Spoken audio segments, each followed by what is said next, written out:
Hello and welcome to my short video on setting a pressure switch for a solenoid valve on an inlet manifold. The adjustable pressure switch, contacts normally open, is set to 30 pounds per square inch, at which point the contacts close. The 12-volt solenoid valve is normally closed. The pressure switch triggers a relay to open the valve. Unfortunately, the pressure drops when the valve opens, and that opens the contacts on the pressure switch, causing the solenoid valve to close, which causes the pressure to build up to above 30 pounds per square inch, and starts the cycle again. This will ultimately burn out the solenoid valve very quickly. I will try to put a delay on the circuit, maybe 30 seconds. At least it will slow it down.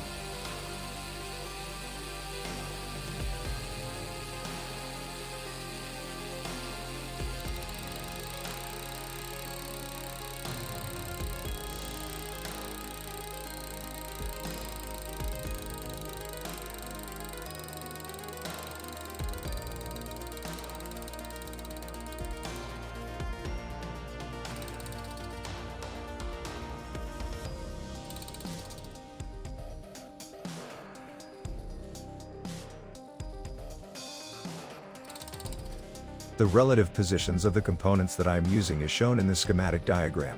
There is the adjustable pressure switch, pressure gauge, 12-volt solenoid valve, and there is a non-adjustable 40 pounds per square inch safety release valve. There is a small hex adjustment screw between the terminal lugs of the pressure switch. Turning it anti-clockwise reduces the set point pressure. Turning it clockwise increases the set point pressure. To calibrate the pressure switch, trap pressure in the system and then bleed off pressure by pulling down on the safety relief valve until the set point is reached, and adjust the hex grub screw until the contact is just closed. Check using the continuity function on a multimeter.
In the future, I will be using this manifold for solar-generated steam.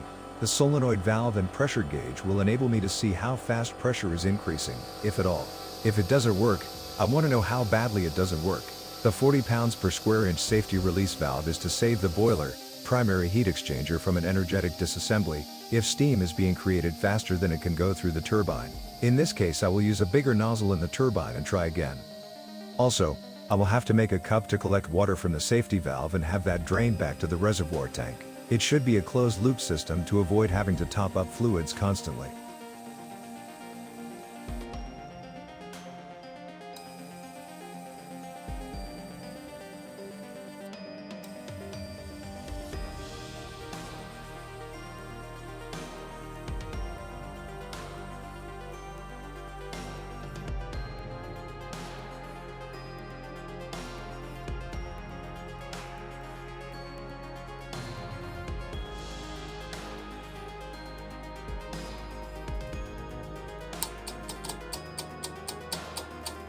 I will have to fix this rapid opening and closing of the solenoid valve.